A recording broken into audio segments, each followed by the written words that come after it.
answer is straightforward. Because journalism demands that we listen, ask questions, and allow the public to hear directly from those at the center of ownership. The club has consistently upheld the principle over the years. We have welcomed government leaders, opposition figures, diplomats, policymakers for across South Asia and beyond, including Nepal. We hosted the 7th party of Nepal here. They were the party and the opposition. They immediately come there in the country and they became ministers. So we had no problem with that. We never interfered. We had from Sri Lanka. We had the president of Maldives, who also was our chief guest here. He was a member of parliament. And then he became the president and he welcomed our work in this club. So Afghanistan and many other countries, our doors have been always remain open to diverse viewpoints. In keeping with this commitment, we also extended invitation to several occasions to the High Commissioner of Bangladesh in this perspective of his current authorities. Unfortunately, those invitations were not accepted so far. We have still open invitation. He acknowledged receiving it. I met him personally. I met his press secretary and he communicated with me, but yet twice. And it is the invitation gone since 19th of January 2026. Just to go on record, okay? Our invitation remain open because balanced dialogue is always preferable to silence. Today's event should not be interrupted as an endorsement of any political position or individual. It's an exercise in the principle that define free press, providing forum for a dialogue, asking difficult questions, and allowing facts, ideas, and arguments to be examined in the open. Ultimately, in neither the rule of the club nor the journalist to decide who is right, who is wrong. Our role is to ask questions, seek accountability, and enable the public to make informed judgment based on what they hear and they observe. With this spirit, I welcome Her Excellency Sheikh Hasina to this press, and I thank you all for joining us today. Thank you. Mr. Prakash Auditri will introduce guests on the dais and online. As a journalist, our responsibility is not to endorse any political leaders or political parties, but to provide a platform for informed discussion and to facilitate access to newsmakers whose decision and experience have shaped the regional and international affairs. We are honored to host the former Prime Minister of Bangladesh, Her Excellency Sheikh Hasina, at this moment. Some of them are here, will be joining us. Some may question why the foreign correspondent is providing this platform. The answer is straightforward. Because journalism demands that we listen, ask questions, and allow the public to hear directly. So let me introduce, to begin with, introducing Engineer Muhammad Ali. He is the General Secretary of Bangladesh Human Rights, and USA. He is Then we have Advocate Shah Muhammad Bakhtiar. He is the Director of Bangladesh Human Rights Watch. He was a member of parliament. Then he became the president. we have the famous cricketer, you all must know him, Shakib Al Khan. He is the member of former member of parliament, cricketer. He is joining us from in this perspective of his current authorities. London, Unfortunately, those invitations were not accepted so far. We have still open invitation. He acknowledged receiving it. I met him personally.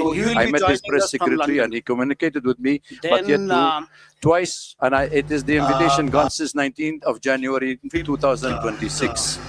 Just to go on record, okay? Our invitation remain open because balanced dialogue is always preferable to silence. Today's event should not be interrupted as an endorsement of any political position or individual. It's an exercise in the... Then we have Mr. Abu Ubaiddin Arin sitting next to me, writer and counter journalist. And then we have Mr. Sajib Wajid Joy, who is the former advisor to Prime Minister of Bangladesh. He is joining us from the United States. And then finally, we have Mrs. Sheikh Hasina. Doesn't need an introduction. Is the president of Bangladesh Awami League and former Prime Minister of Bangladesh. So, ladies and gentlemen, let's welcome them. And we are really we all are grateful to you that all our distinguished panelists have come and spared their valuable time.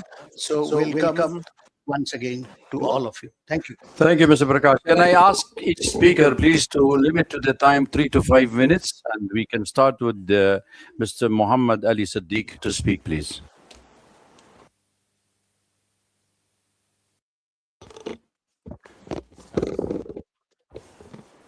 Good evening, everybody, especially the president of FCC.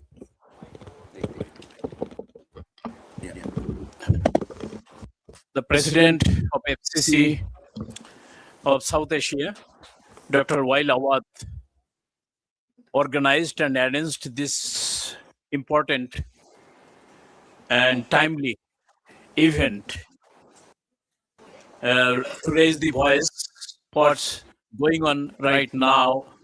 The beautiful country Bangladesh once was growing as an emerging country, economically, socially, viably. We are honored to be present here.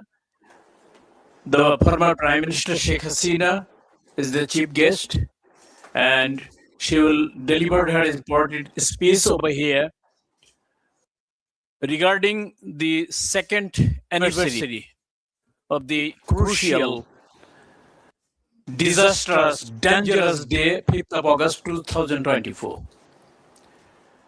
She knows ins and outs how these events happen, how the popular democratically elected government ousted by.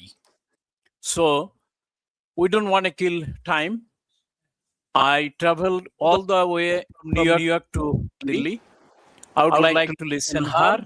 I would like to listen her visionary leader, son Shajibaj's Joy, IT specialist and the former ICT advisor to the Prime Minister Sheikh Hasina.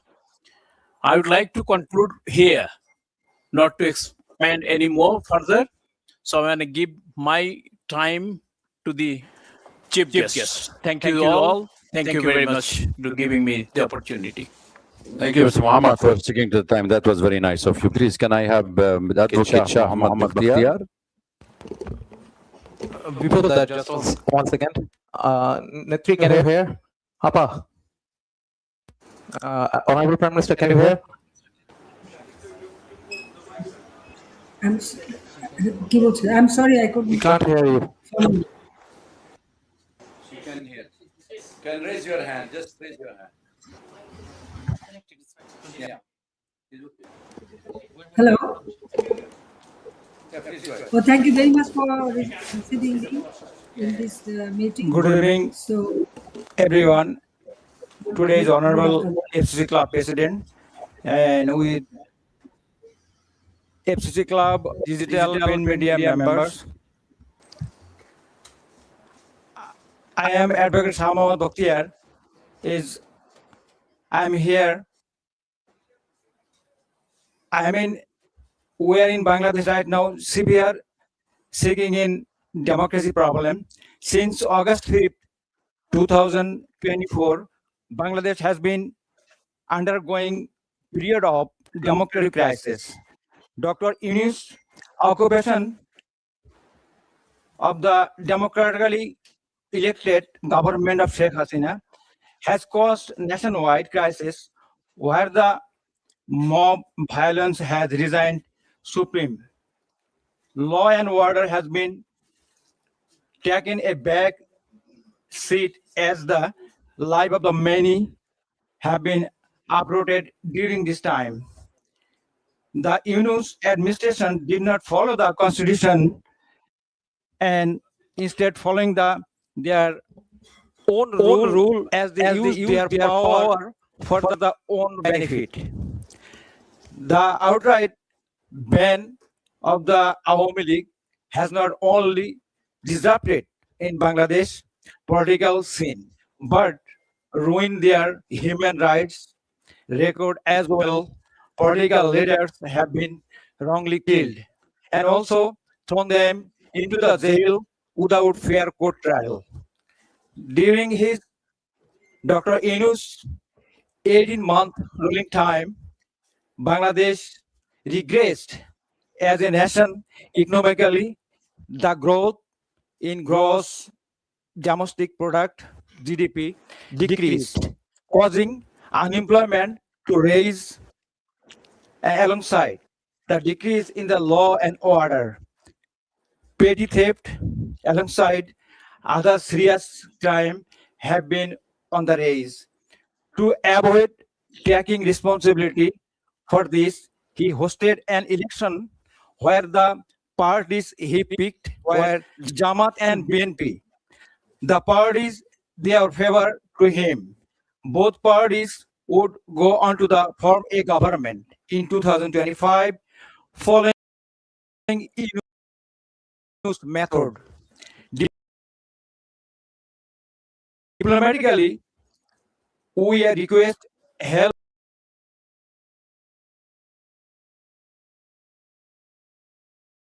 in the restoring stability in Bangladesh. We request a fair trial for Sheikh Hasina has and proper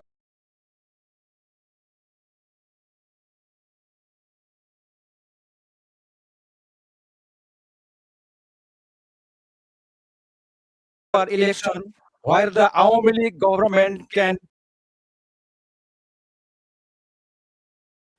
contest so that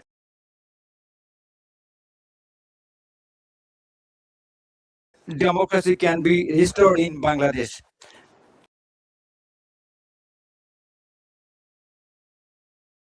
Thank you. Thank you for all. Thank you very much. Also, can I have Saqib Al Hassan online, please? Can you hear us, Saqib? Bhai?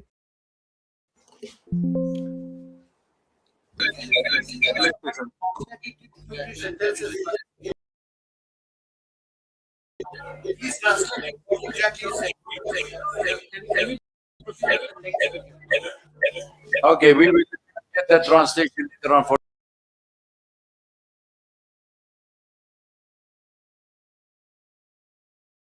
those who are interested in the cricket to listen to it. We had Mr. Saqib, then we have the Mr.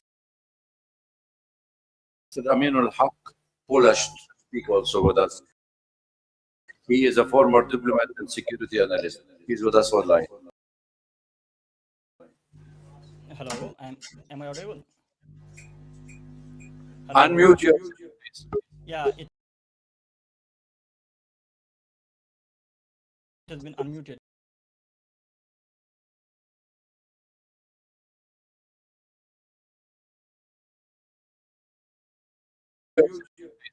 Yeah, it has been unmuted. Am I audible? Hello.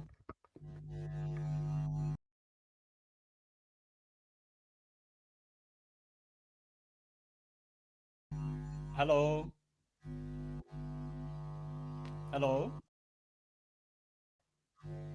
Yeah, we can hear you. Okay, thank you. Good evening. My sincere thanks to the Foreign Correspondents Club of South Asia, the organizer, the journalist present here today, and all distinguished guests. I'm Aminul Haq Polash, a former intelligence officer and diplomat from Bangladesh. I speak from professional experience and from serious concern about the security direction of my country. The issue I want to address is not only a domestic political concern, but a regional security concern. Since 5th August 2024, Bangladesh has seen the renewed rise of terrorism and Islamist extremism. This poses a serious danger not only to Bangladesh, but also to South Asia. Anil. Hello. Hello.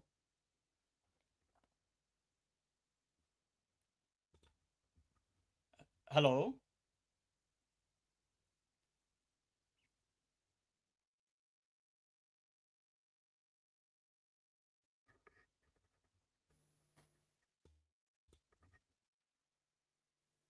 Mr. Polash, please speak. Okay. Am I audible now? Yeah. Yeah. Let me begin with the recent facts. On 24th July 2026, a powerful IED hidden inside an umbrella was found under the Motijil metro station. On 31st July, a pressure cooker bomb was recovered near a tea stall in Ashulia Shavar. On 1st August, bomb-like objects were reported near Mirpur 10 and Farmgate metro station. And just days before, on 3rd August, a bomb kept in a bag exploded in Borishal, severely injured 3 people. These are not isolated incidents. They are early warning signs. An IED doesn't appear by accident. It requires knowledge, materials, testing, delivery, target selection, and logistical support. When such incidents appear in different parts of the country with increasing regularity, it shows that extremist actors have developed both capability and network. The authorities remain in denial. There has been no visible action against the networks behind these incidents, no meaningful arrest, and no serious public explanation. The Home Ministry has categorically rejected the presence of militancy in Bangladesh, even as warning signs continue to appear on the ground. Bangladesh has seen this denial before. Immediately after the BNP Jamaat alliance came to power in 2001, extremist procession appeared across the country chanting, Bangla will be Afghan, we will be Taliban. When the notorious JMB terrorist Bangla Bhai emerged, the government dismissed him as a media creation. That denial gave militant networks the space to organize and expand. The consequences were severe. In 2005, JMB carried out coordinated bomb attack across 63 districts of Bangladesh. On 21st August 2004, grenades were thrown at Awami League rally to assassinate Sheikh Hasina and eliminate the party leadership, killing 24 people and injuring more than 300. The 10-truck arms haul showed how Bangladesh was used as a route for weapons intended for insurgent networks in the region. Even a foreign diplomat was not spared. British Ambassador, High Commissioner Anwar Chaudhuri was attacked at Shahjalal's shrine in Sylhet. So when the current authorities deny the return of militancy, I don't hear the reassurance. I hear history repeating itself. The important question is this. Anil, connect me, please. The I have important to stop question- you here. I'm sorry. We have a problem. We have a problem with your audio. Apologies for everybody. We will continue with the program until we fix your audio, please. Just bear it with us, okay? Because we have other, we will come back to you. May I ask Abu Ubaida Arin to speak, please?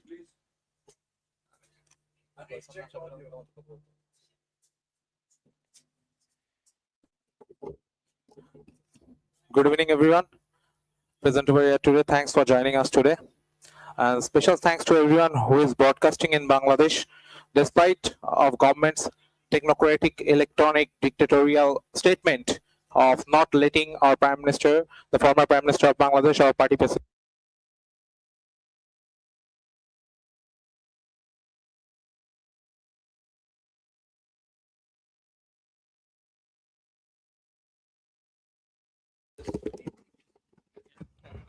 Camera. Please. Silent, please.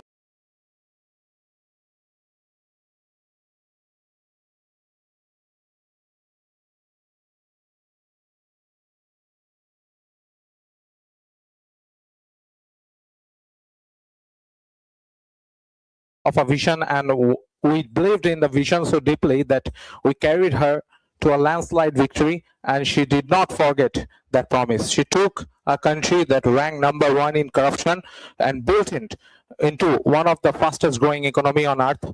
She found a nation beat by bare khamba or lamppost, without wire and electricity, and built it with wireless innovations.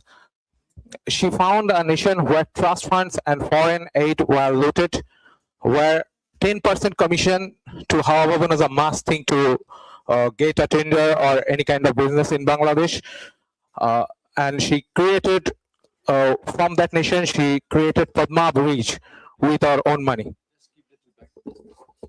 Okay, thank you. She never stopped building for the youth, not once. And late today, she sits in exile because of a conspiracy meticulously designed to turn the youth against her, to use the youth, the very generation she built for as instruments and dismantle the future. Look at where we stand now. The ranking of Bangladeshi passport is at the lowest point in memory. Our youth cannot travel abroad even for their studies. Inside the country, more than 2 lakh, I repeat the number 2 lakh, students are unable to join their institution, along with more than 3,000 professors, due to having the ideology of progressive Bangladesh, the ideology that Bangabandhu Sheikh Mujibur Rahman gave us. They can't join because supporting Bangladesh Student League. This is going on in Bangladesh.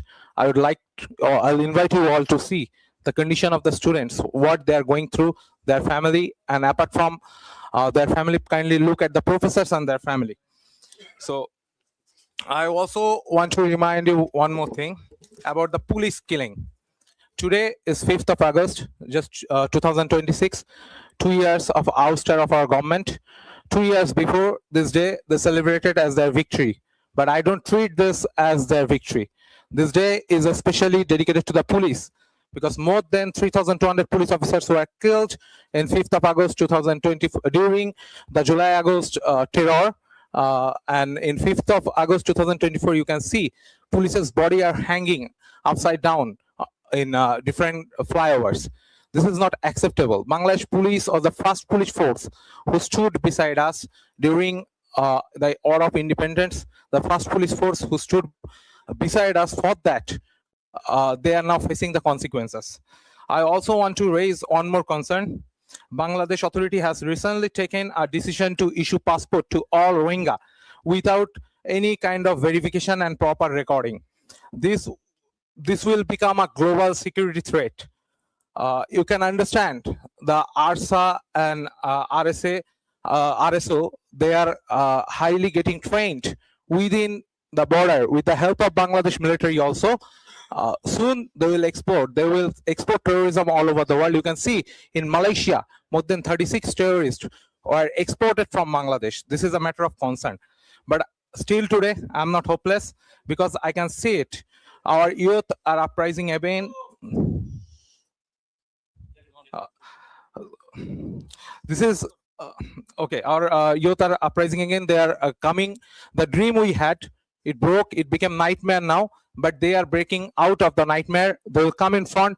They will stand shoulder to shoulder with Sheikh Hasina. I'm sure about this. This is not just a Sheikh Hasina, our leader has promised she will go by end of this December. This is not just a homecoming. This is a unification of 170 million Bangladeshis staying over there. They all will stand together. I remember during the 7th March speech of Bangabandhu Sheikh Mujibur Rahman, Kaife Azmi wrote, how many people you will put handcuff on? We have 70 million. How many people you will put how many people will hang? We have 70 million. I'm telling you, when our Prime Minister, our former Prime Minister and our party president will go back to Bangladesh, you will see, I think you all will write how many mouths you will try to shut. They tried to shut our mouth for the last few days. How many mouths you will try to shut? We have 170 million. How many people you will prison? We have 170 million. How many people you will hang? We have 170 million. One homecoming will unite all 170 million Bangladeshi all over Bangladesh, and they all will stand shoulder to shoulder with Sheikh Hasina. Joy Bangla, Joy Bangabandhu, Joy to Deshratna Sheikh Hasina. Thank you very much. I would request Anil. Okay, Anil, can't you hear me? Anil, Mike, Anil. Okay, okay. Can you hear me now? Okay, Anil, I would like that portion of yours to be quiet in that side, please. I want quietness. I don't want disturbance. Now we are reaching to a very crucial moment. Please be quiet, okay? So now I will call Mr. Mohibul Hassan Chaudhry, Mohibul Chaudhry Nofal, former minister, please to address the gathering. Thank you. Thank you. Distinguished guests, journalists, Honorable President of Foreign Correspondents Club, thank you for the opportunity to address today's esteemed gathering. Today, while we appear before you in New Delhi, our hearts are with the people of Bangladesh. Our leader, President of Bangladesh Awami League, who has served the nation as Prime Minister for 20 years in 4 terms, will address this event. Ladies and gentlemen, today marks 2 years since the violent ouster of our government in Bangladesh. And many of you are aware a lot has happened over the last 2 years and the months leading to August 2024.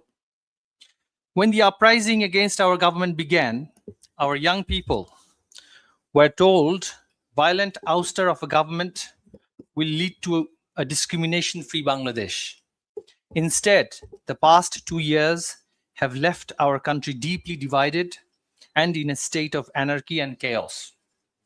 Hope had been replaced with hate. Dreams have turned into nightmares.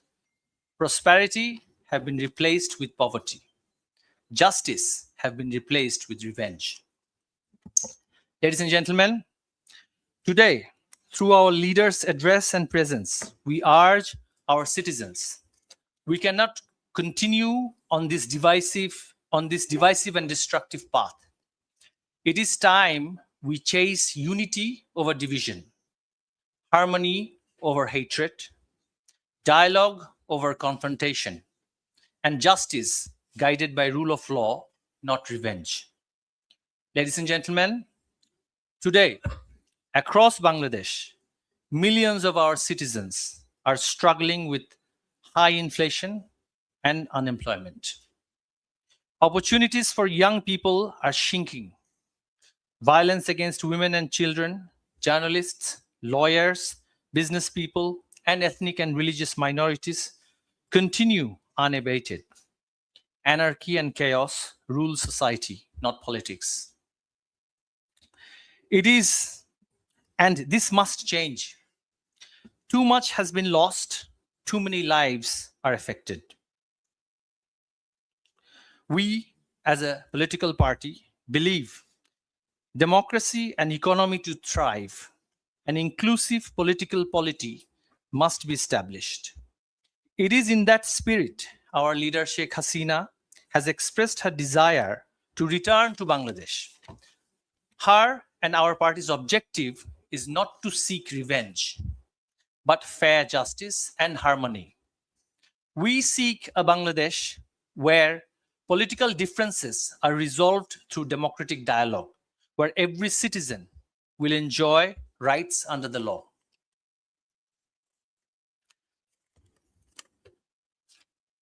Ladies and gentlemen, as a political party that has served Bangladesh for decades, we recognize no government is without shortcomings.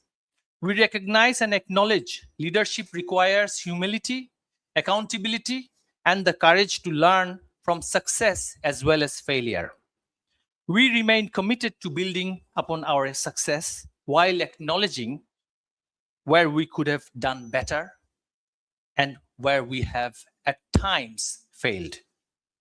We seek no special privilege. We seek only the restoration of equal constitutional and democratic rights for every citizen and every political party in Bangladesh. We respectfully call upon every constitutional institution of Bangladesh to uphold their responsibilities with fairness, neutrality, professionalism, and fidelity to the rule of law. To the young people of Bangladesh, we say, your dreams matter, your aspirations matter, your future matters. You deserve a Bangladesh where you can study, work, innovate, and prosper without fear, discrimination, or political division. Ladies and gentlemen, our plea to all the friends of Bangladesh and international stakeholders is that they ought to facilitate an inclusive political atmosphere and not support the extreme elements who are continuing violence in Bangladesh and who are institutionalizing religious extremism in Bangladesh. We find the veiled extremists are often touted as liberals by certain stakeholders, and we urge to end this duality. To our people, we urge, let us come together, not as opponents, but as one nation. Let us reject the politics of hate and embrace the politics of hope. Let us replace division with unity, fear with confidence, exclusion with participation, and vengeance with justice. and let us see this homecoming of Sheikh Hasina as a chance to heal and hope and not fight and fall. We believe together we can rise again, learn from past and progress into future. But if we don't now, if we don't, grave and worse future awaits us. We cannot let Bangladesh become a failed state. If the extremists and the fanatics are pampered and patronized, this future generation shall suffer for perpetuity. May we stand and heal together and defeat the dark forces. Joy Bangla, Joy Bangabandhu. Thank you very much for your point of view. And I would request Mr. Aminul Haq, Polish, if you are still with us, if you can come for 2 minutes only, please. Just 2 minutes, but slow if you can. Otherwise, I have to go to the second speaker. Please, thank you. Am I listening? Yeah, am I audible now? Hello? Hello? Hello? We can hear you. Okay, so let me wrap up in this way. So there are several current incidents that indicate that like Islamic terrorists and the militants are directly active in the field. Still, government is denying the fact, and it doesn't start overnight. It starts right after 5th August 2024. Militant leaders have been bailed and released. They came to the public sphere. They have become active again. The Yunus regime didn't take any sort of initiative to tackle that tackle that terrorism issues.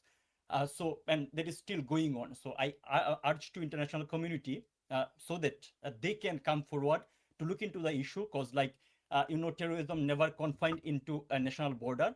If Bangladesh, the terrorism cell active that much that are currently visible in the field, so that will impact not only Bangladesh, but also our regional security, as well as the Bay of Bengal, our maritime road, our business, investment, everything. So just my urge to the international community and the journalists to look into the issue, because Bangladeshi media is not speaking in line, and the authority is in denial mode about the resurgence of militancy in Bangladesh that we successfully combat in 16 years of Awami League government under the leadership of Sheikh Hasina.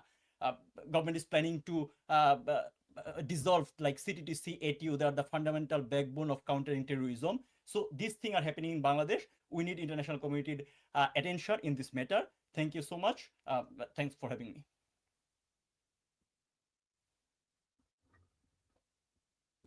May I now request the key speaker, Mr. Sajib Wajid Joy, former ICT advisor to the Prime Minister of Bangladesh.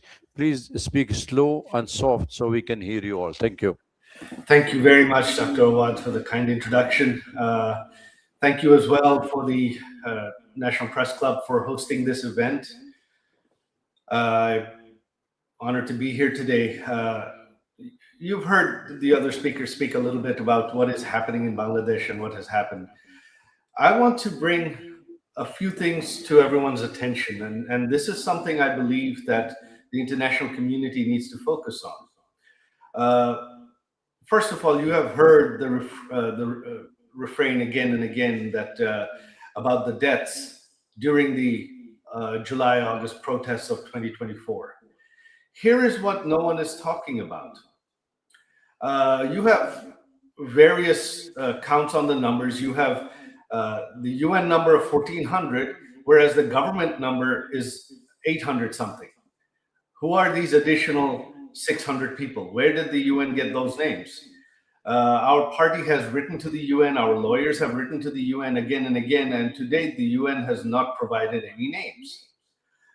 But more importantly, the UN only covers a period up to August 15th of 2024. But we know that the deaths continued. And what is most alarming, and this is something that I believe that the press, the international press, should really, really pay attention to. You see, the Yunus regime, one of the first things they did was pass an ordinance which became law called the Indemnity Bill, indemnifying all the protesters, everyone, blanket immunity, protecting them from any prosecution for any killings. That includes killings of civilians, that includes killings of our party members, and that includes killings of police officers. Today, the BNP government that is in power, they have ratified this ordinance, turned it into law, and this continues, which means that none of the police killings, we still don't know exactly the number of police deaths, none of the police killings can be prosecuted. So my question to you is this: are killings okay? Are killings acceptable? If you can have blanket immunity for protesters to kill police officers, to kill civilians, to kill Awami League members and leaders, then why blame anybody? That is the first issue I would like to focus on, the indemnity. I think this is something that has not been paid attention to. This is unprecedented. How can you have blanket legal protection for killings by anyone, especially killings of police officers? This is unprecedented. This is completely against all human rights, against all norms of decency.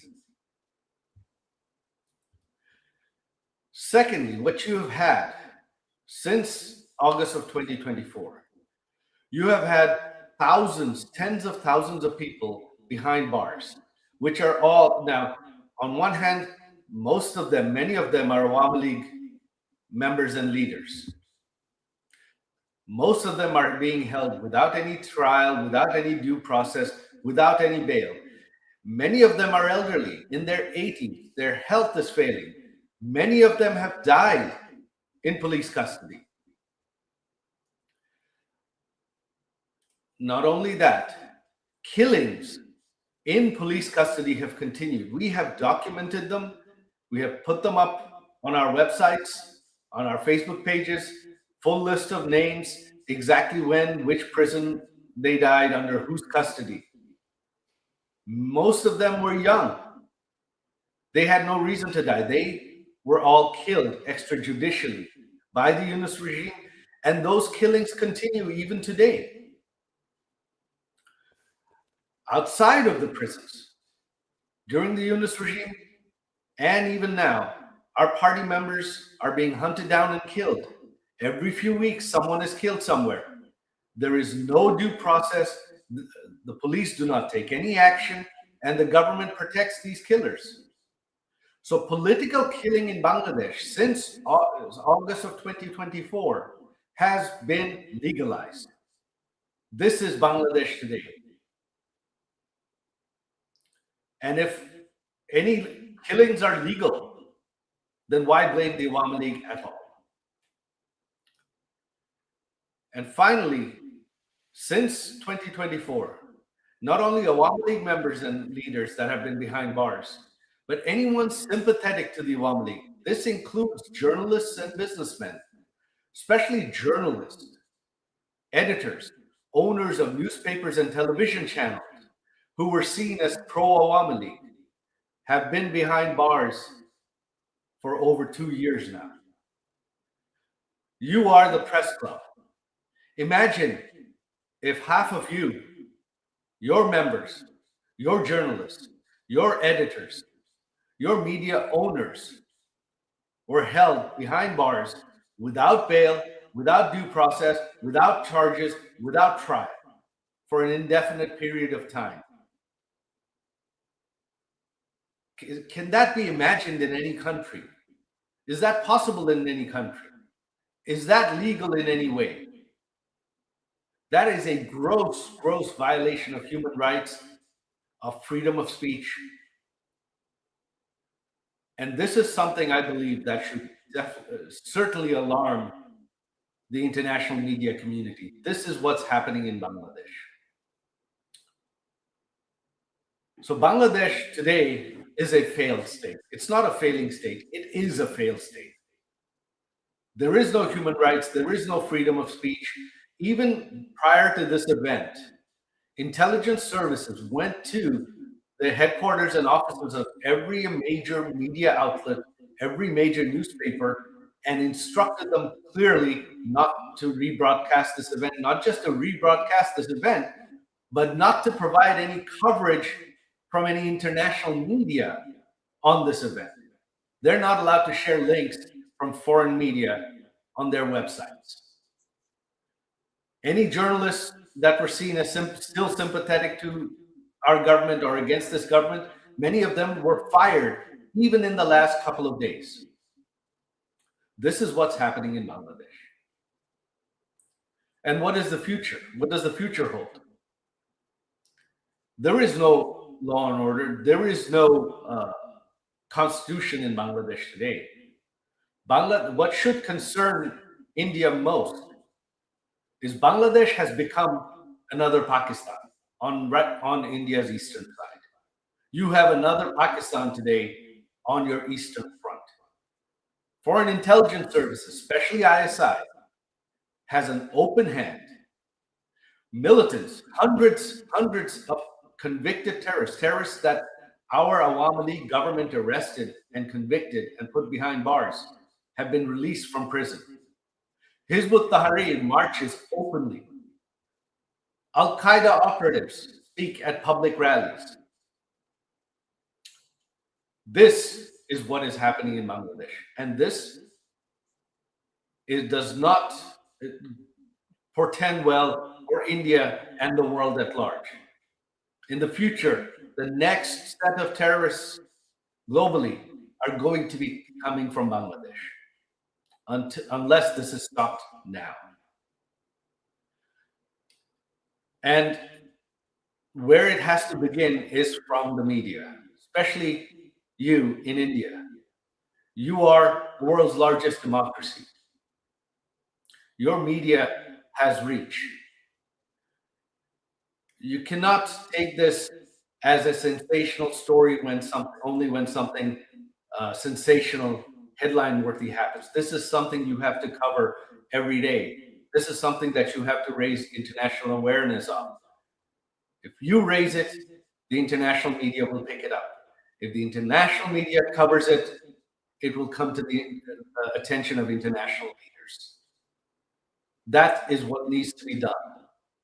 If that is not done, then Bangladesh's future is bleak. India's future security is bleak. As to what the future holds, who knows? But right now, this is the future. The Constitution doesn't exist. Even if we hope that in 4 years there will be an election in Bangladesh, who knows what form it'll take. The BNP, running unopposed, has a 2/3 majority.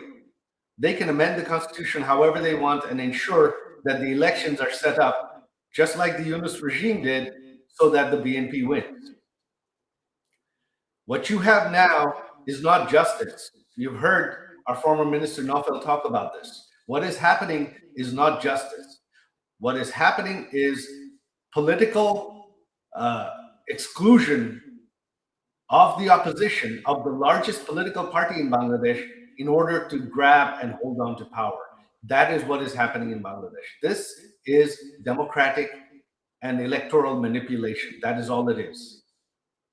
The BNP knows that the Awami League is allowed to speak freely. People of Bangladesh are not happy right now. The economy has collapsed in the last 2 years under the corruption of the Yunus regime, and that corruption continues today under their economic mismanagement, both under the Yunus regime and the current regime. Bangladesh is on the verge of total collapse. In a few more years, the economy will have collapsed and Bangladesh will turn into a rogue state. The time to act is now. And I urge you, the place to start is in the media. We need you to bring the world's attention to this. With that, I conclude my speech. Thank you very much. Thank you very much, Dr. Awad and the National Press Club for hosting us. Joy Bangla.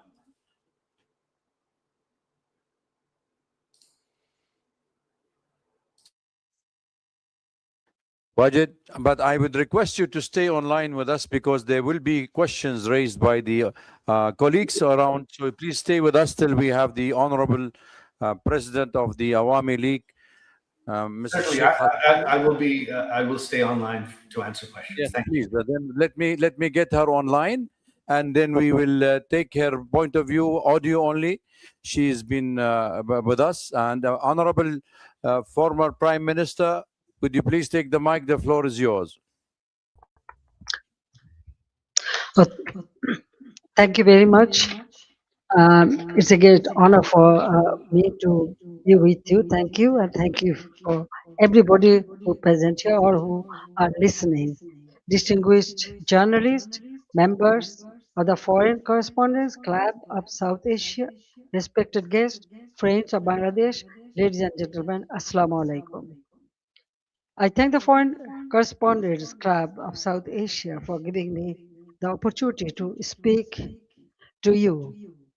I also thank the journalists who continue to follow events in Bangladesh with seriousness and courage. Journalism has a duty to seek truth, especially when power tries to hide it. In difficult moments of history, that duty becomes even more important. Today, I speak not only as someone who had the honor of serving Bangladesh 5 times as a prime minister, but also as the daughter of the father of the nation, Bangabandhu Sheikh Mujibur Rahman. I speak as someone who has spent her life with the people of Bangladesh. I was forced away from my country, but I was never separated from my people. Before I speak about the present crisis, I pay my deepest homage to the father of the nation, Bangabandhu Sheikh Mujibur Rahman, to the Saline national leaders, and to the 3 million martyrs of our war of liberation. I also remember with profound grief and members of my own family, whom I lost on 15th August 1975.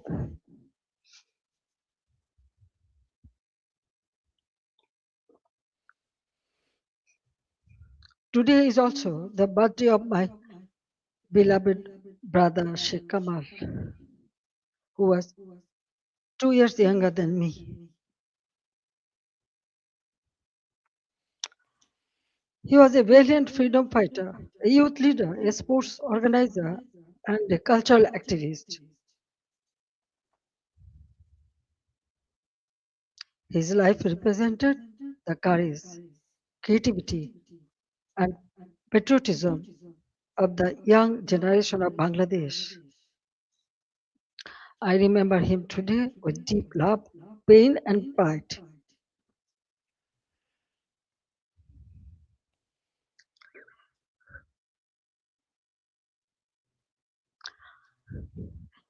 Ladies and gentlemen, for the last 2 years, I watched my beloved Bangladesh suffer.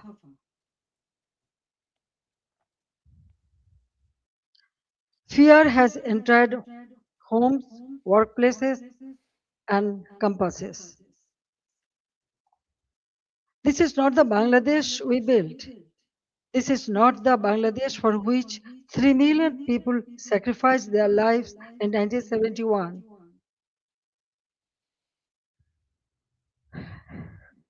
Let me begin with the truth about July and August 2024. It was not a peaceful student movement. From the beginning, my government tried to resolve the issue peacefully through dialogue, legal process, and patience. But behind the language of reform,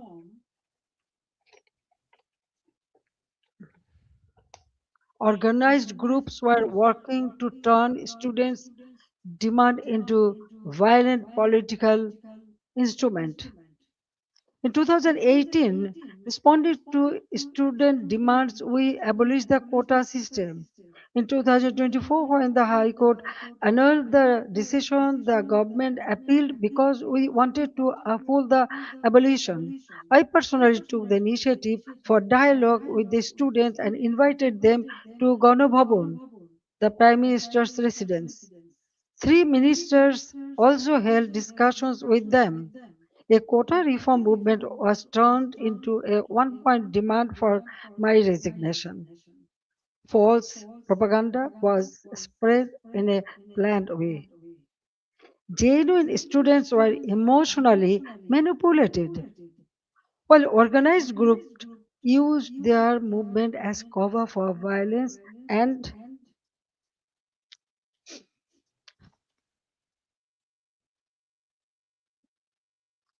violence and regime change. Muhammad Yunus himself said this was a meticulously designed movement led by a mastermind. His own words expose the truth. It was not simply a spontaneous student protest. There was no visible or responsible leadership. Instructions were given invisibly. It was organized, directed, and used to create a path to power outside the ballot box.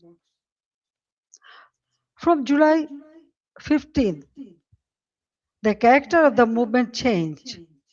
Killings, arson, attacks, and looting began. State property was destroyed. Bangladesh television was attacked and set on fire. So was different buildings like Shetu Bhavan, the Directorate General of Health Services, the EPI vaccination program building, Farmgate Metro Rail Station, flyover, Mohakali Elevator Expressway, science research facilities, the Disaster Management Office, a national database center, a COVID-19 special hospital, Bangladesh Medical University, residential hotels, industrial facilities, businesses, prisons, and including Noshingdi and other district jails were attacked, vandalized, or burned. All the terrorists, criminals were released. Awami League offices were vandalized across the country. Leaders and workers were attacked and killed. Homes of ministers and senior figures associated with my government were looted and burned. The media was also targeted. Nearly 50 media center, private television stations, and newspaper offices were attacked or set on fire. Journalists were killed. Law enforcement agencies came under organized attack. Police, Sepai, the other officers were killed and their bodies were hung from flyover. Around 460 police stations were outposted or set on fire, and in some, personnel were trapped inside buildings and burnt alive. Weapons were looted. Officers were beaten to death. According to persecuted police members, at least 3,000 personnel were killed, attacked, tortured, or subjected to serious violence. So, I ask a simple question. In such a situation, what is the duty of law enforcement? When police stations are burned, government buildings are attacked, public infrastructure is destroyed, officers are killed, and weapons are looted, does the state have no duty to protect life and property? In every country, law enforcement has a responsibility to protect citizens, state institutions, and their own lives. This is not a crime. That is the duty entrusted to them by law.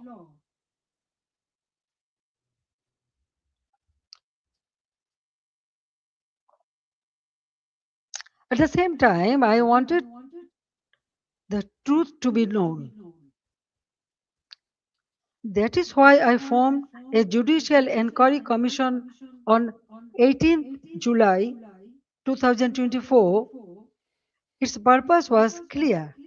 Every casualty had to be investigated. Every incident of violence had to be examined, and every family deserved to know the truth. I met victims' families, visited the injured, and instructed the authorities to provide the highest level of medical treatment free of cost. On 1st August, I strengthened the inquiry into a three-member commission so that the investigation would be credible and comprehensive.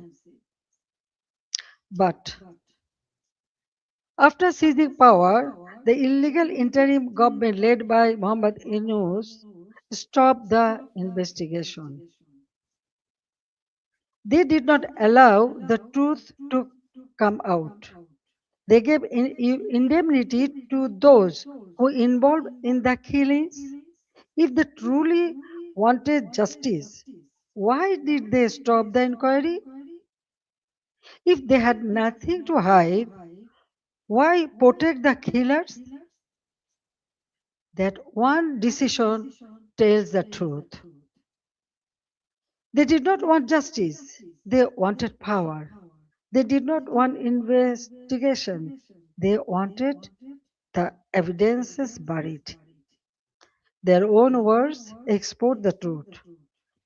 An NCP leader said revolution would not have succeeded if police had not been killed and the metro rail had not been set on fire. A BNP leader in Sirazganj also said publicly that Enayatpur police station was burned and police were killed to make the revolution succeed. These statements show that the July-August movement was not merely a quota reform movement. It became a coordinated assault on constitutional order driven by hidden instruction, organized violence, and propaganda. The conspiracy did not end on 5th August. After 5th August, violence became a campaign of political persecution. The killing that began on 16 July with the murder of Shobujali, a Dhaka college student and student league activist, has not stopped. Awami League leaders and workers are being killed, disappeared, arrested, driven from their homes, and buried under false cases. At least 10,000 have been killed or disappeared. Around 650,000 have been arrested over the last 2 years. Around 3,500 cases have been filed. Namely, nearly 450,000 leaders, workers, and supporters are accused. More than 1 million others have been listed as unnamed accused. Against me, more than 600 cases has been filed. Women activists of Satru League, student organization, youth league, other affiliated organizations are facing abuse, humiliation, torture in custody. Many leaders and workers have also died in prison amid documented accounts of torture, denial of medical treatment, deprivation of food, negligence, and denial of basic rights. The persecution is not limited to the Awami League members of only. The member of minority community, judges, lawyers, intellectuals, cultural figures, journalists, professionals, workers, even rickshaw pullers, farmers, ordinary citizens have been attacked, arrested, or accused in murder cases. No one who stands for the spirit of the liberation war is safe. Symbols and memorials of our liberation war have been destroyed. Freedom fighters have been humiliated with garland of shoes. The historic residence of Bangabandhu Sheikh Mujibur Rahman, the Bangabandhu Memorial Museum at Dhanmondi 32 has been attacked and demolished in phases. This is not random violence. This is an attempt to erase the spirit of the liberation war from Bangladesh. Muhammad Yunus himself spoke of pressing a reset button to whip away the country's previous history. They want to erase the liberation war, they want to erase Bangabandhu, they want to rewrite Bangladesh against the foundation on which it was born. Convicted war criminals have been released, militants and top terrorists have been freed. Even after a staged election brought the BNP to power, the situation did not change. Bangladesh remains a grip of fear, terror, repression, economic hardship, and deep insecurity. Now, look at the condition of the country. The progress we built has been destroyed, and ordinary people are paying the price. GDP growth has fallen to 2.22% compared with 6.80% during the Awami League government. Industrial production has fallen sharply. For the first time in 54 years, the industrial sector has faced negative growth.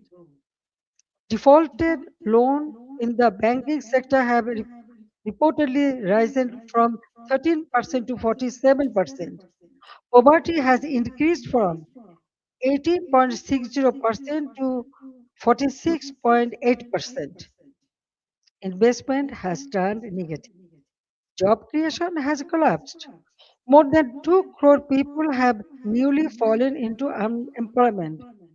Over 500 industrial factories have closed.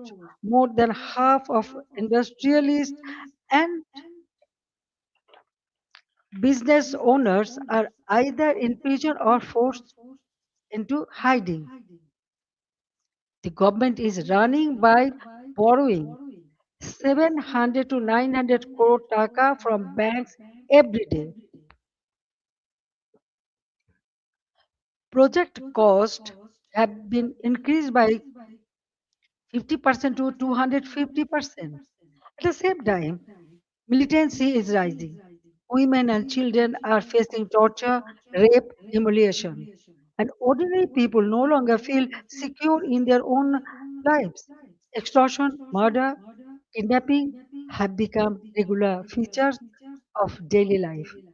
These are not just numbers or isolated incidents. Behind them, there is a family, a worker, a farmer, a small business owner, a mother who cannot buy food for her children, and a young person who no longer see hope. But let me also remind you what Bangladesh had achieved. The welfare of the people has always been the purpose of my deep politics. My father of the nation, Bangabandhu Sheikh Mujibur Rahman, gave his life for the ideal, and I have carried the ideal with full commitment. During my 5 terms as a Prime Minister, we used long term planning, sound financial management, disciplined implementation to place Bangladesh on a strong foundation. After 2008, across 16 years and 4 consecutive terms, we implemented major projects such as Padma Bridge, Metro Rail, Rupur Nuclear Power Plant, Matarbari Deep Sea Port, Kandafuli Tunnel, Bangabandhu Satellite, We maintain GDP growth between 6.5% to 7.5%. Our development projects were not vanity projects. They were part of building national capacity. Our social programs were not charity. They were investments in human dignity. We made Bangladesh stand tall. We made it known as the rising tiger of Asia. Bangladesh's crisis is not only a domestic crisis, it affects regional peace, security, trade, development, and human dignity. That is why I call upon the international community and all the friends of Bangladesh to stand with the people of Bangladesh in their struggle for democracy, justice, and peace.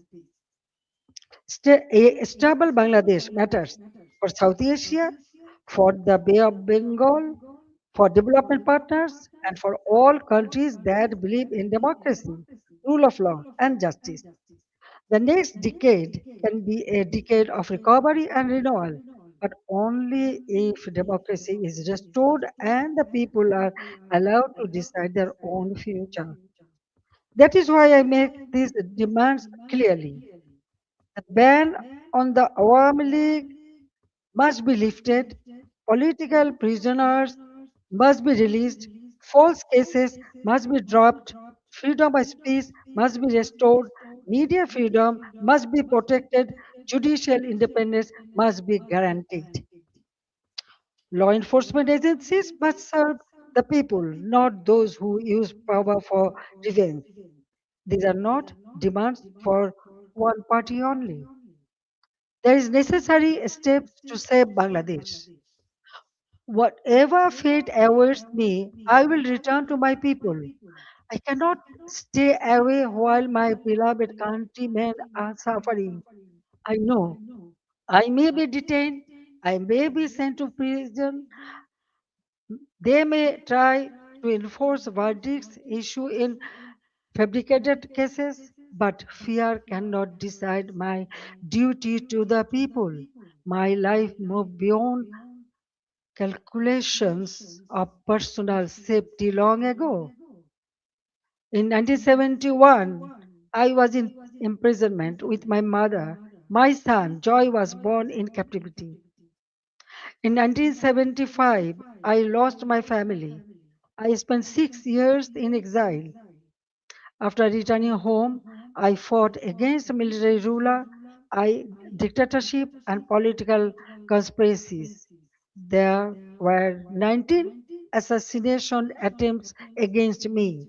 Even the grenade attack of 21st August 2004 could not stop me. Therefore, I am not worried about my own future.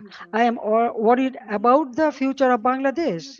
I want to return because the people deserve security, development, prosperity, and peace.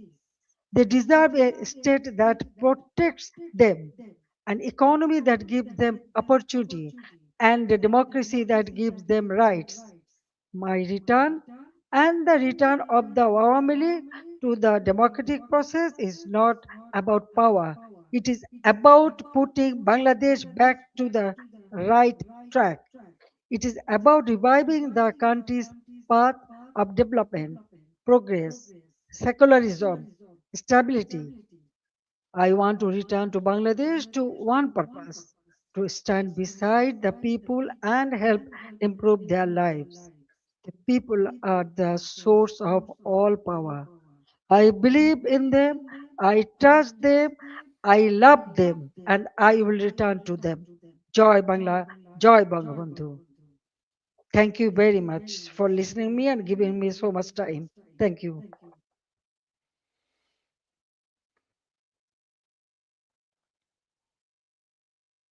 For side input, and I would request you please to take a couple of questions from our colleagues before you go, and then we can direct the question to some other people. Venkat, please. I'll give. Just give me Venkat. Wait for the mic, and we'll give priority to our members. Then I'll give you. Just let me just. Thank you.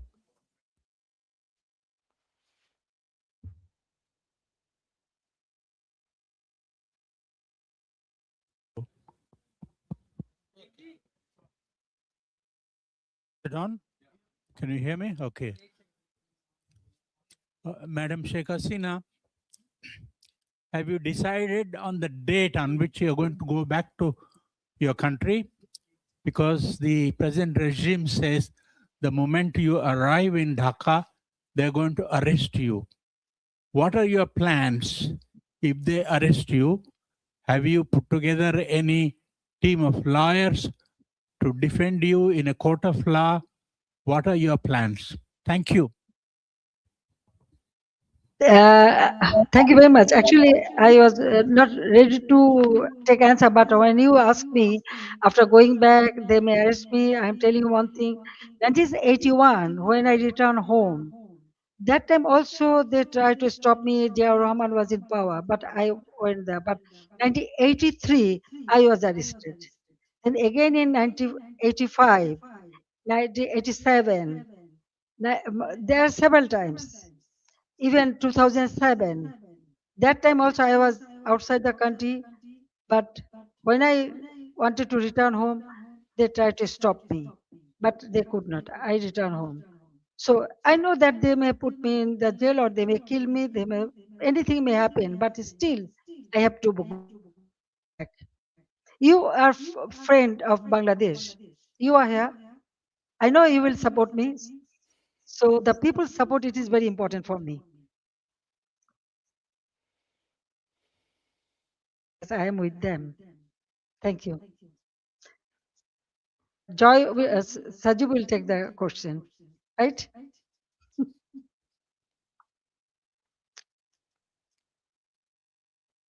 I hope Madam Hasina can answer this question.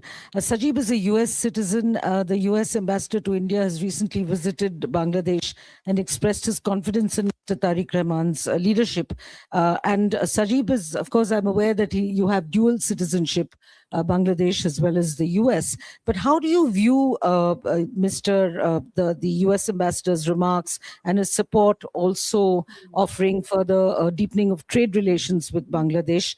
And also, you said, Sajib, that Bangladesh runs the danger of becoming another Pakistan. But you are aware that one two countries, the country of domicile, the United States, under President Trump, has a particularly close relationship to Pakistan and is now building one with Bangladesh. So should Madam Hasina return, how do you intend to, where do you see the future of relations with the United States? Thank you. Thank you for your question. Look, the United States has its own goals. Yes, this is I'm a dual citizen. What Ambassador Gore's remarks, they are simply diplomatic remarks. Those are standard things any diplomat is going to say. And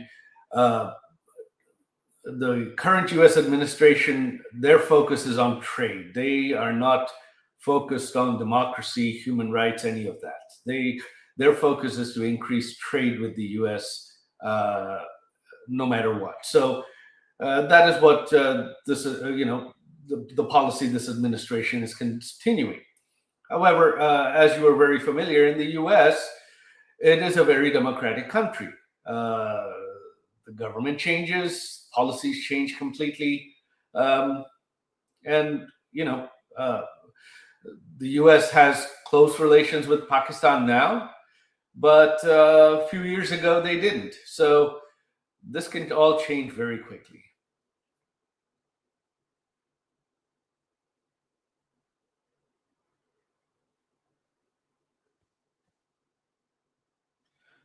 Yeah, hello, this is Shaumuntok from DW. So my question is that since you want to go back to Bangladesh, all of you said that, what's your plan, how to enter Bangladesh, and have you had any conversation with the current government at any capacity?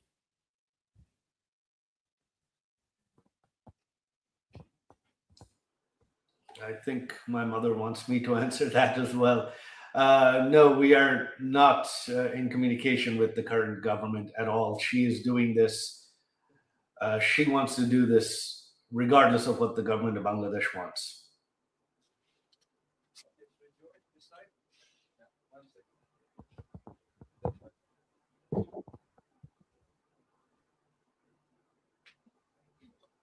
Good evening.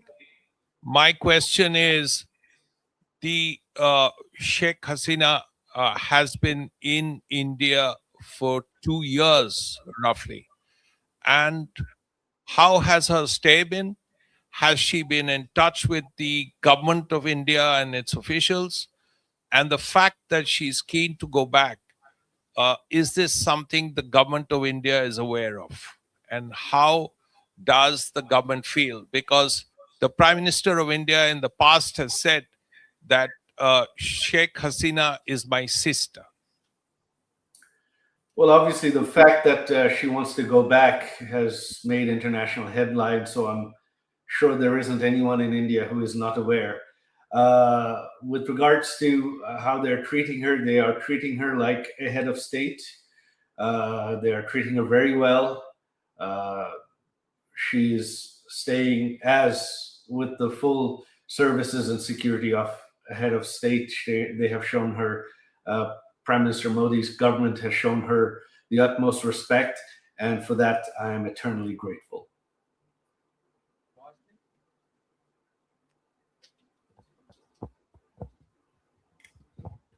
This is Vasini Heather from The Hindu. I wanted to ask former Prime Minister Sheikh Hasina did really detail what happened in those 2 months. However, there has been one demand that we've heard from the protesters, from the students in Dhaka quite often. Did she regret the violence? Does she regret the killings of protesters there? Does she feel sorry about what happened eventually and the events that led up to her coming to India at that time? Look, this question of regret and apologies has been raised, but you see, the Yunus regime and the BNP regime has continued what I mentioned in my speech: immunity, indemnity. So they have indemnified killings. They have legalized killings. The killings of police officers, the killings of civilians, the killings of Awami League members. So in this situation, and you have heard my mother express that this was a violent situation. So if one set of killings is legal, then how does the question of apology arise? Why does it arise? You can't have both. You can't have one set of killings being legal and another set someone has to apologize for. So the day the indemnity is lifted, the day the protesters who killed police officers and civilians and Awami League members are arrested, then the Awami League will apologize, will express regret. But until that day, there is nothing the Awami League to apologize for, because currently all killings in Bangladesh are legal.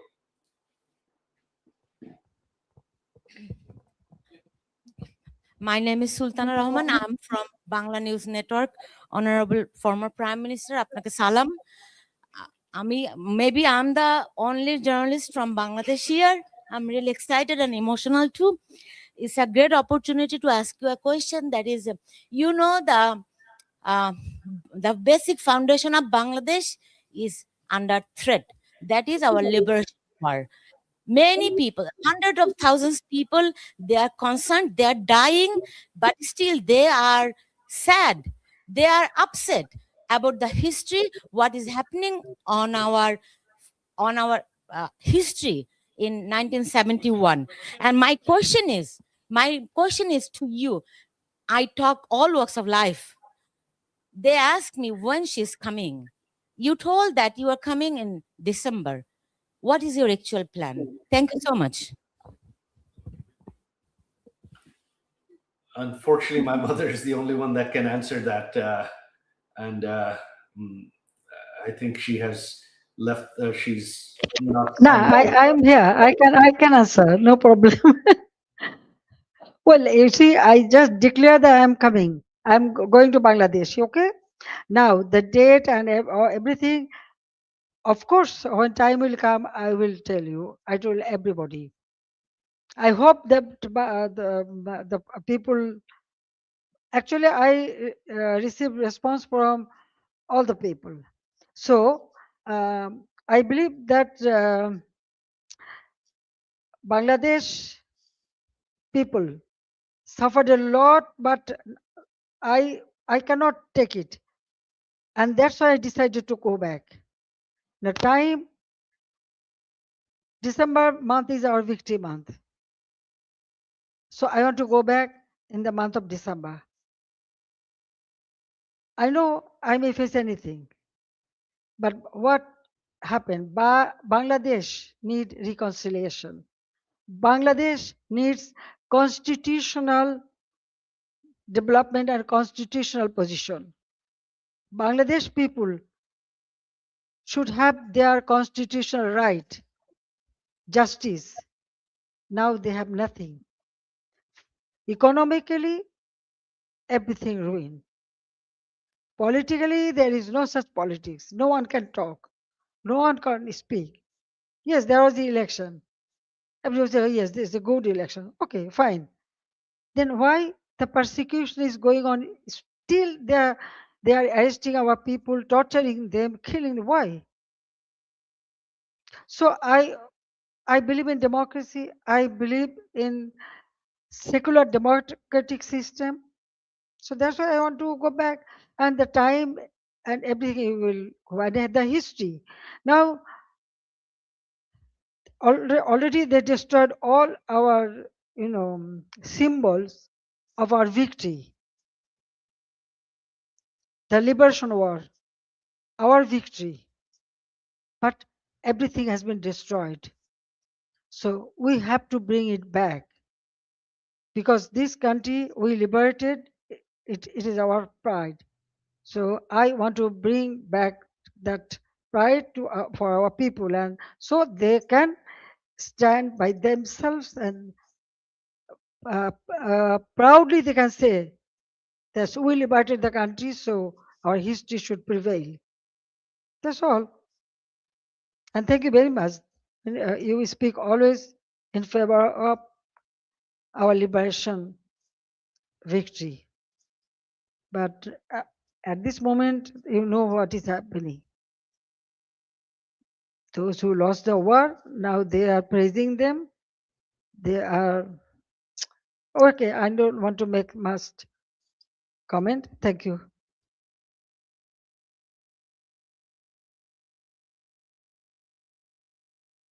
TV, you had given us an interview where you first revealed that you will be going back to your homeland in December this year. But I also want to communicate. Your son just said that there's no communication happening with the government. But would you want some kind of a back channel with the government before you revisit and return to your homeland, or would you want some kind of a mediation to happen from any neutral party or any neutral country?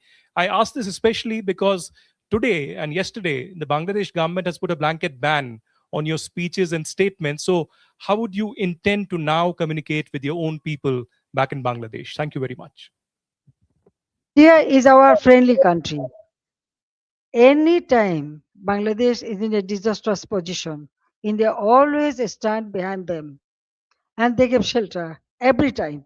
1971, then 75, and still. Now, government to government relationship, that is different. But India always has been a great friend, and I know they will remain that.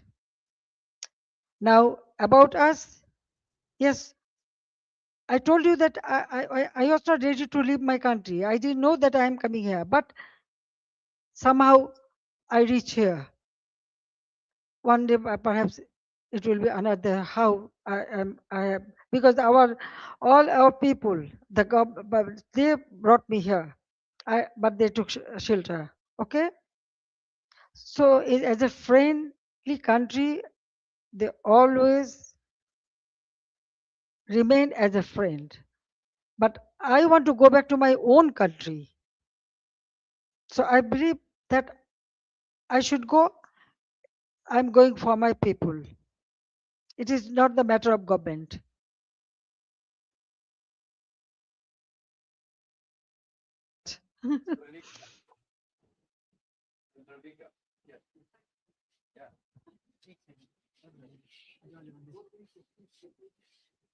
Can we take 2, 3 Check. questions? One second, please, 1 second. Let's take 2, 3 questions at one time. Madam still with us. That will make it easy for all of us. I try to accommodate everybody, but please make it short. No need for any observation. Just short question. No, Please. I'm telling you one thing. I can see so many hands. You have so many questions. There is the email address. There is the Intend to email return address. back? If you Because, when do you intend to return back? Is there a specific date? And what message do you want to send to the people of Bangladesh? And how do you respond to the criticism of your government's handling of recent political unrest and protest? One more question that I would like to put out is, how do you respond to calls for... Also, what are your priorities for Bangladesh's economy? As you have already mentioned about it. So if you would like to respond to that. Madam Hasina, this is Ayushi Agarwal from ANI. Your party, Awami League, continues to remain banned in the country. But if the Awami League is eventually allowed to participate in elections, would you seek to lead the party again? This is Yeshi Seli from Business India. What kind of support are you expecting from people in Bangladesh? What is the percentage of people who will still support Awami League? And do you expect the youth to come out and welcome you once you decide to walk inside Bangladesh? Take 3 questions and then we'll go second round and that's it. Yeah, I'm trying my best. Former Prime Minister Hasina, I have a very personal question to you. Last time you went back to Bangladesh in 1981, you went to the Nizamuddin Dargah, which has a very strong connect with your family. Will you go to the Dargah this time again, given the fact that your father also had a connect with the Dargah?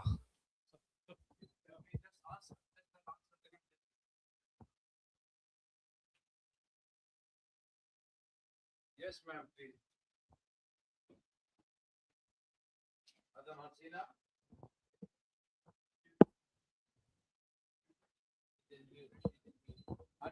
Unmute yourself.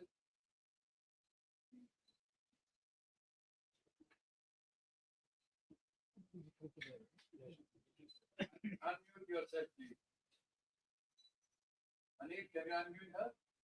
It's from there. Both are mute. Unmute. Unmute, please. Unmute yourself, madam. You are muted. Okay. I think any other questions you wanted to raise? Because we are unable to get her online. Yes, please. Spanish TV. Yes, AP. Yeah, take the mic, please. Yeah. Yeah, there. Yeah, ladies behind you. Yeah. So, Madam Hasina, I want to ask, do you plan to surrender to the authorities and face justice, both you and the other people who have been convicted? Yes, please. Yeah, ladies. Yeah. Yeah. Behind you. Sorry. Yes. Madam just Hasina, take 2, 3 this is questions. Nainima Basu, an independent journalist. Wanted to understand, as you said, you are aware that you're facing a death penalty. How do you plan to counter that? And also the Indian government has said that they do not endorse whatever you've said today. So what is the conversation you're having with the Indian government? Thank you. Thank you. Yes, please. Yourself. Final question here. Yeah. Tripti Sorry. Lahiri with the Wall Street Journal. You have said that you're willing to face prison if you are able to return. But what if the Bangladesh government denies you entry? What would you do then? I hope she's on the line to answer. Let's wait and see if she's online so we don't waste our time. Yes, ma'am, please. Can you hear us? Unmute yourself. Or Mr. Saqib also, you can do it. He's gone?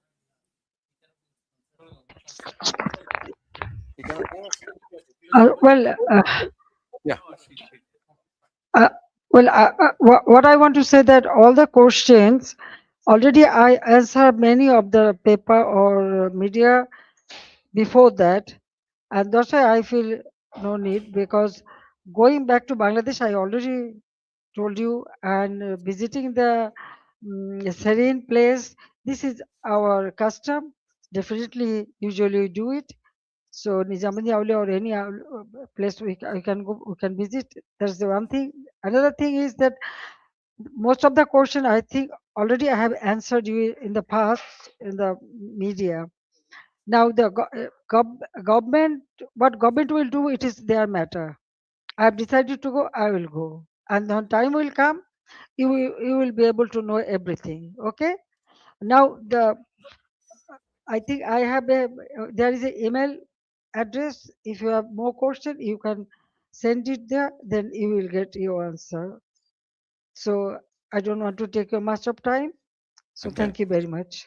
Thank you again Thank you. for arranging all this an event. It's a wonderful place, and all of them are present here. I thank you very much for giving me this opportunity to talk Thank to you, you. madam. It's very nice to Thank talk to you. you. Yeah. Thank you for having you with us today. It was an honorable meeting, and we all enjoyed. And I'm sure that we will be wish you all of us will praying for your safe return home and goodwill for Bangladesh. I just wanted before we end the session to ask the minister, former minister Muhammad Ali As-Siddiq, to acknowledge the presence of some of the Bangladeshi leaders among the audience. Please, could you please? Thank you very much, the distinguished journalists, the reporters, and you covered up the valuable issues. Today, from all the way to Europe, our all European, Awami League president, Muhammad Nazrul Islam is here. I would like to recognize him. No, I have another person, Dr. Pradeep Ranjan Kaur from New York, from all the way. He presents here. And, we want all sorts of your assistance and help to go back to Honorable Prime Minister to Bangladesh, restore the democracy and human rights. Thank you very much. Thank you very much, everybody, for coming. We'll be answering. Our former Prime Minister and the President of Bangladesh Awami League will be answering all the questions through the email. Please, I think we have circulated the email, so please get in touch. Thank you, Arun. I think we all welcome you all for tea and coffee and snacks. Join us. And if you want to take any bite separately from the distinguished guests, feel free to question and ask them. Thank you for being here. It's difficult to control. Bye.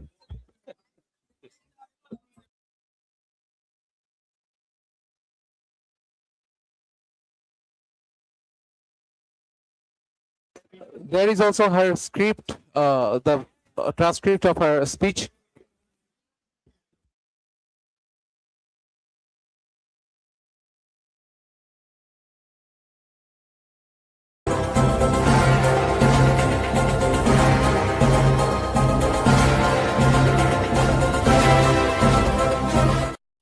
Australia Sydney থেকে ফুটবলের বাড়ির খবরে আপনাদের সবাইকে আমন্ত্রণ।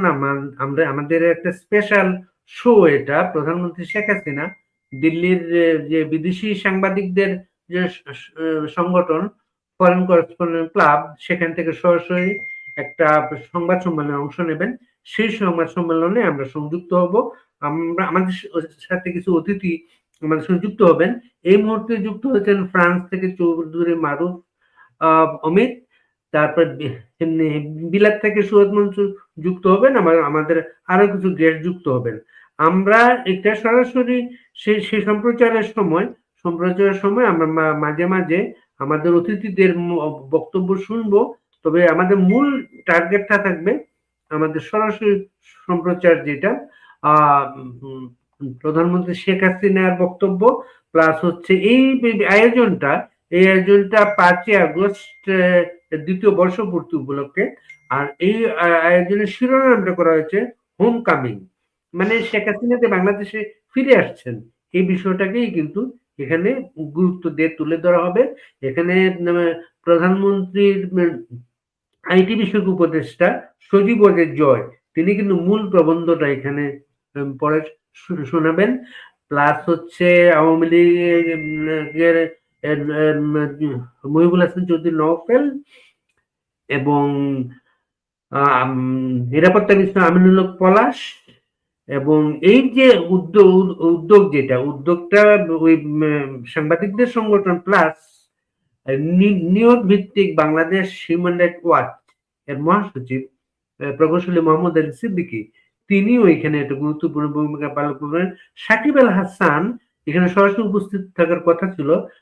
সাকিব এই মুহূর্তে হচ্ছেন শ্রীলঙ্কায় একটা খেলা উপলক্ষে, আজকেও তার একটা খেলা আছে, এজন্য সাকিব সরাসরি উপস্থিত থাকবেন না, ভিডিওতে উপস্থিত থাকবেন। ওয়াশিংটন থেকে সজীব ওয়াজেদ জয় ভিডিওতে উপস্থিত থাকবেন। আর হচ্ছেন আমিনুল হক পলাশ বিলাত থেকে, তিনি ভিডিওতে উপস্থিত থাকবেন। আপনারা জানেন আমিনুল হক পলাশের একটি বই সর্বশেষ খুব হইচই ফেলে দিয়েছে ইউনুসের যে করাপশন নিয়ে। ইউনুসকে পৃথিবীর মানুষ একটা ফেরেস্তা মনে করত, কিন্তু ফেরেস্তা যে কত বড় শয়তান এই মুখোশটা উন্মোচন করেছেন আমিনুল হক পলাশ। আমরা অনুষ্ঠানে যুক্ত হয়ে গেছি, সেটা আমরা সরাসরি এখন সেখানে আছি, আমরা তাদের ভয়েসটা শুনবো সেটা।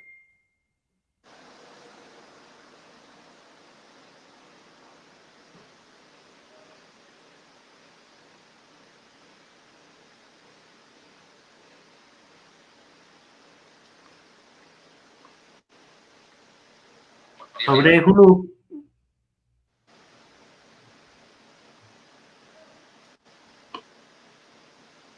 কিছু শব্দ বিভ্রাট আছে, আমরা খুব তাদের শব্দ সমস্যাটা কেটে যাবে আমাদের।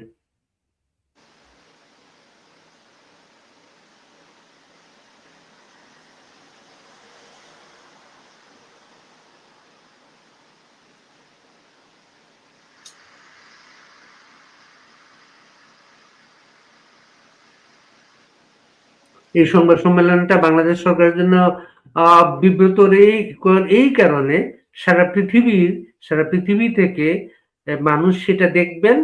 আর হচ্ছে তাদের যে জুলাই সন্ত্রাসের যে বার্ষিকী নিয়ে তাদের প্রোগ্রামটা আড়াল হয়ে গেছে এর মাঝে। আমরা সেখান থেকে শব্দের অপেক্ষা করছি, আমরা ভিডিওটা পাচ্ছি, সেখান থেকে শব্দটা পাচ্ছি না আমরা এখনো।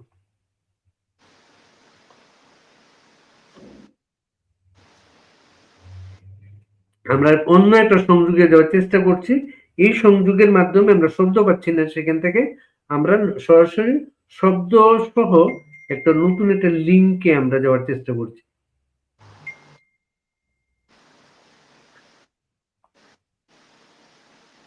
আপনারা জানেন বিলাত থেকে এখানে যুক্ত হচ্ছেন আমিনুল হক পলাশ, ওয়াশিংটন থেকে সজীব ওয়াজেদ জয়, শ্রীলঙ্কা থেকে সাকিব আল হাসান, আর প্রধানমন্ত্রী শেখ হাসিনা আর এখানে থাকবেন। তার উপস্থাপনটা সম্ভবত অডিওতে হবে, আমরা এখনো নিশ্চিত না। এখানে তার হোমকামিংটা তার, তিনি কি কারণে দেশে ফিরে আসছেন। Where the parties he picked were Jamaat and BNP. The parties they are favor to him. Both parties would go on to form a government in 2025 following Yunus method. Diplomatically, we request help in the restoring stability in Bangladesh. We request a fair trial for Sheikh Hasina has and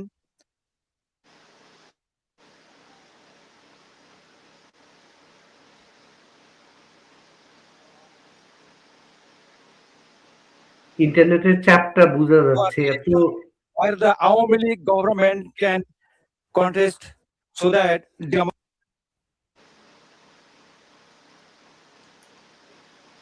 সারা পৃথিবী থেকে একযোগে লক্ষ লক্ষ মানুষ দেখার চেষ্টা করছেন, এর জন্য সেখানে ইন্টারনেট সমস্যাটা আমরা বুঝতে পারছি।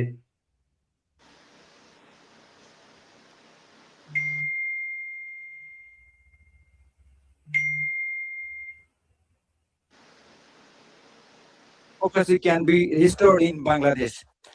Thank you. Thank you for all. Thank you very much.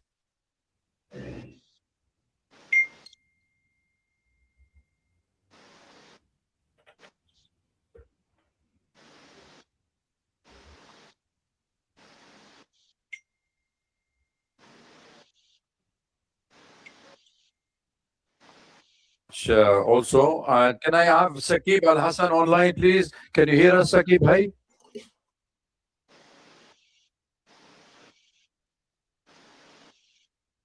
Foreign করেসপন্ডেন্টসদের ক্লাবের প্রেসিডেন্ট যিনি, তিনি একজন ফিলিস্তিনি লেবানিজ বংশোদ্ভূত। তিনি দীর্ঘদিন ধরে ভারতে আছেন এবং সম্ভবত তিনি একজন ভারতীয় নাগরিকও এখন।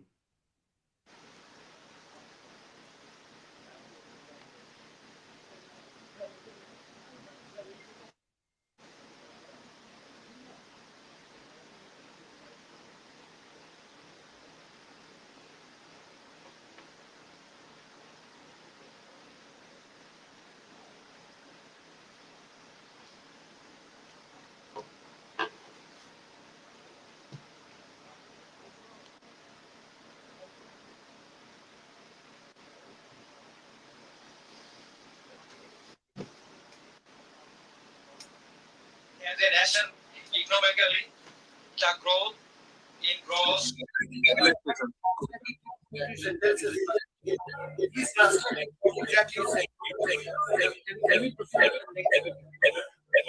Okay, we will get the translation later on for those who are interested in the cricket to listen to it. We had Mr. Sakib, then we have the Mr. Aminul Haq Polish speak also with us.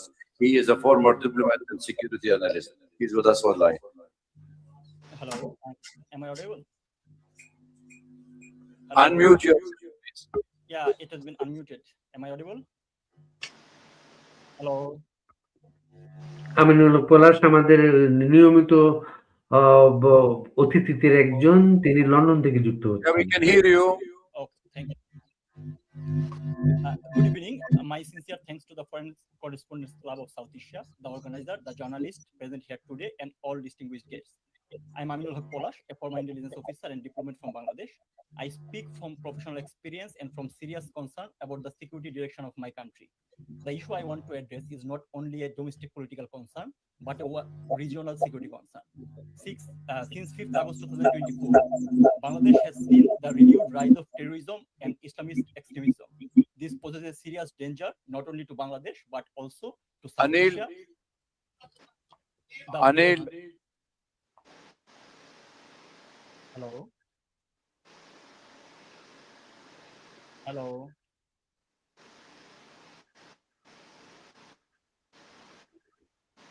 Hello. পলাশকে আমরা শুনতে পাচ্ছি, কিন্তু সে দিল্লির ওই location থেকে তারা হয়তো শুনতে পাচ্ছেন না তাকে।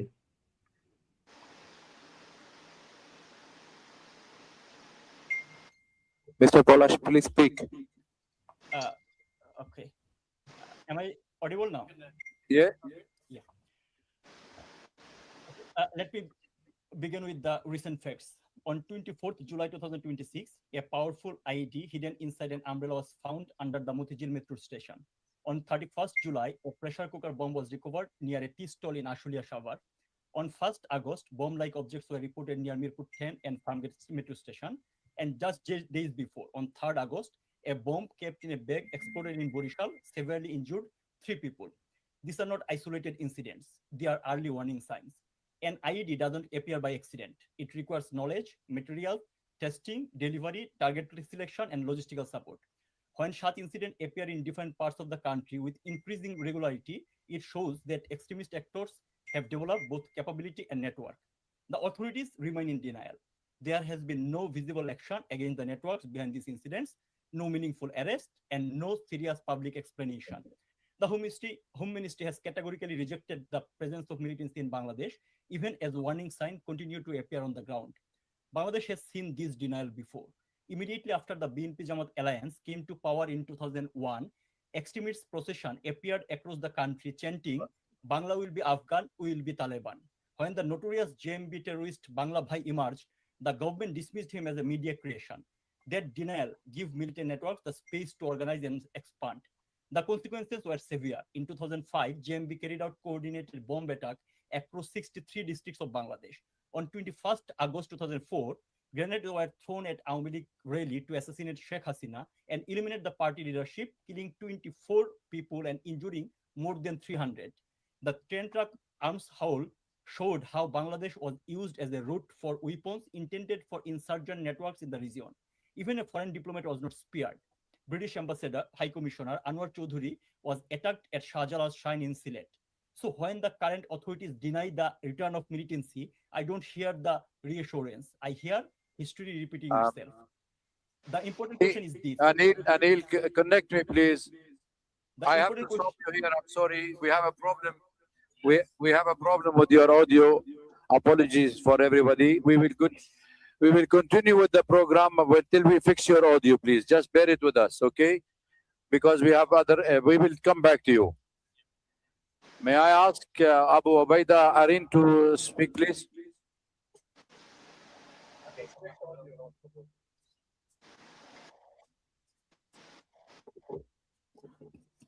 Good evening, everyone.